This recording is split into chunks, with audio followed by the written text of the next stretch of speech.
সময়ের মধ্যে তাদের সম্পদের বিবরণ প্রকাশ করবেন। পর্যায়ক্রমে এটা সকল সরকারি কর্মকর্তাদের ক্ষেত্রেও নিয়মিত এবং বাধ্যতামূলক করা হবে। রাষ্ট্রীয় পর্যায়ে দুর্নীতির বিরুদ্ধে ব্যবস্থা গ্রহণে সংবিধানের ৭৭ অনুচ্ছেদে প্রতিশ্রুত ন্যায়পাল নিয়োগে অধ্যাদেশ প্রণয়ন করা হবে।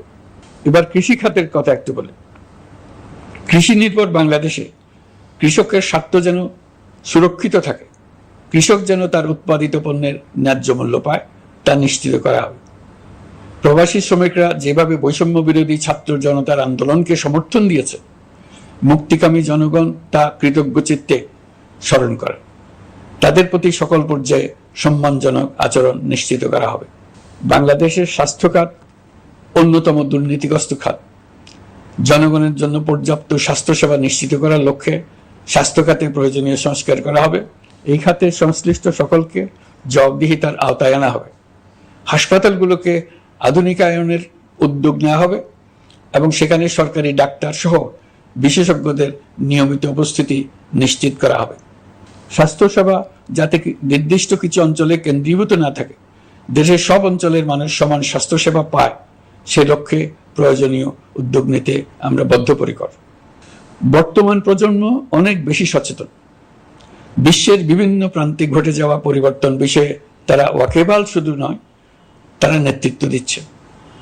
তারা যে উন্নয়নের স্বপ্ন দেখে তা টেকসই এবং পরিবেশ বান্ধব, প্রকৃতি ধ্বংসকারী উন্নয়ন নয়। শুধু জিডিপি একটি দেশের উন্নয়নের মাপকাঠি হতে পারে না। নদী নালা, খাল বিল, পাহাড়, বন, মাটি আর বাতাস ধ্বংস আর দূষিত করে যে উন্নয়ন হয় তা দীর্ঘমেয়াদী টেকসই নয়।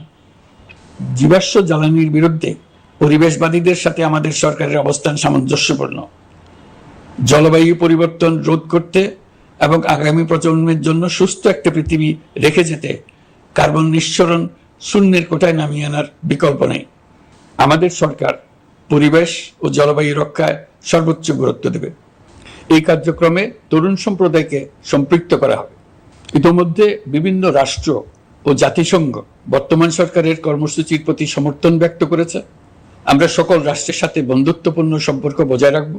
আমাদের পররাষ্ট্রনীতির ভিত্তি হবে পারস্পরিক আস্থা, বিশ্বাস ও সহযোগিতা। আমরা মানবাধিকার আইন সহ সকল আন্তর্জাতিক আইনের প্রতি শ্রদ্ধাশীল। আমাদের পক্ষ থেকে গুম বিষয়ক আন্তর্জাতিক চুক্তির পক্ষরাষ্ট্র হওয়া সহ বিভিন্ন পদক্ষেপ নেওয়া হয়েছে। ইতিমধ্যে পক্ষভুক্ত এমন সকল আঞ্চলিক ও দ্বিপাক্ষিক চুক্তি ও সমঝোতা বাস্তবায়ন করে যাব। আমাদের সরকার রোহিঙ্গা সমস্যার বাস্তবসম্মত সমাধানের লক্ষ্যে আন্তর্জাতিক সম্প্রদায়ের সাথে কাজ করে যাবে। আমরা জাতীয় ঐক্যে বিশ্বাসী। প্রয়োজনীয় সংস্কারের লক্ষ্যে রাজনৈতিক ঐক্যের মধ্য দিয়ে নিশ্চিত করা হবে নারী, শিশু, প্রতিবন্ধী, ধর্মীয় সংখ্যালঘু, আদিবাসী সকলেই এদেশের নাগরিক এবং সমান আইনের সুরক্ষার অধিকারী। তাদের সকলের মানবিক অধিকার সহ অন্যান্য সকল অধিকার নিশ্চিত করার উদ্যোগ নেওয়া হবে। এই জন্য আমি উপদেষ্টা পদমর্যাদা সম্পন্ন একজন বিশেষ সহকারী নিয়োগ দিয়েছি, যার দায়িত্ব হবে জাতীয় সংহতি উন্নয়ন। বন্যা কবলিত এলাকার সকল মানুষের দুর্ভোগ লাঘবে সরকার সঠিক সহায়তা দেওয়ার জন্য সরকারের যত কার্যক্রম আছে তাদের সচল করেছে। ইতিমধ্যে উপদেষ্টাবৃন্দ বিভিন্ন এলাকার দায়িত্ব নিয়ে এলাকায় গেছেন। আমার কার্যালয়ে একটা নিয়ন্ত্রণ কক্ষ স্থাপন করা হয়েছে। বন্যা পরবর্তী কার্যক্রম নেওয়া হয়েছে। ভবিষ্যতে বন্যা নিয়ন্ত্রণের জন্য করণীয় কি স্থির করার জন্য পদক্ষেপ নেওয়া হচ্ছে। দেশপ্রেমিক সেনাবাহিনী, পুলিশ, বিজিবি, র্যাবকে গুম নির্যাতনের কাজে লাগিয়ে তাদের কলঙ্কিত করা হয়েছে। তারা দেশের গৌরব। তাদেরও কিছু অতি উৎসাহী সদস্যের কারণে পুরো বাহিনীকে আমরা কলঙ্কিত দেখতে চাই না। আমরা অপরাধীদের চিহ্নিত করতে চাই এবং তাদের শাস্তি দিতে চাই, যেন ভবিষ্যতে কারো হুকুমে দেশপ্রেমিক কোনো বাহিনীর, পুলিশের, র্যাবের কোনো সদস্য হত্যাকাণ্ড, গুম ও অত্যাচারে জড়িত হওয়ার সাহস না করে। তাদের কাছে হুকুম যত বড় কর্তৃপক্ষের কাছ থেকে আসুক না কেন, তারা তা উপেক্ষা করবে। ভবিষ্যতে উপরওয়ালার হুকুমে এমন ঘৃণ্য কাজ করতে বাধ্য হয়েছে এমন ব্যাখ্যা কারো কাছে গৃহীত না হয়, তার ব্যবস্থা করা হবে। আমি দেশরক্ষা বাহিনী, পুলিশ বাহিনী এবং অন্যান্য সহল বাহিনীকে নির্দেশ দিয়েছি তারা তাদের মধ্যে যারা হত্যাকাণ্ড, গুম, খুন বা শারীরিক মানসিক অত্যাচারে সরাসরি জড়িত তাদের চিহ্নিত করে বিচারের ব্যবস্থা করতে, যারা গুম হয়েছে, হত্যার শিকার হয়েছে তাদের তালিকা প্রস্তুত করতে, তাদের পরিবার সমূহকে সান্ত্বনা দেওয়ার ভাষা আমার নাই। তাদের জীবনে শান্তি ফিরিয়ে আনতে আমরা প্রচেষ্টা অব্যাহত রাখব। আমি সকল দেশরক্ষা বাহিনী ও আইনশৃঙ্খলা বাহিনীকে তাদের উপর জনগণের সম্পূর্ণ আস্থা ফিরিয়ে আনতে সকল পদক্ষেপ গ্রহণ করতে নির্দেশ দিয়েছি।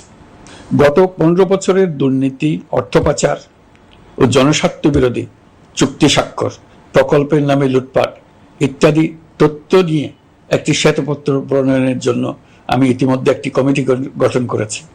আমি বিভিন্ন দেশের রাষ্ট্রদূত এবং দাতা সংস্থার প্রতিনিধিদের সঙ্গে বৈঠক করেছি এবং করে যাচ্ছি।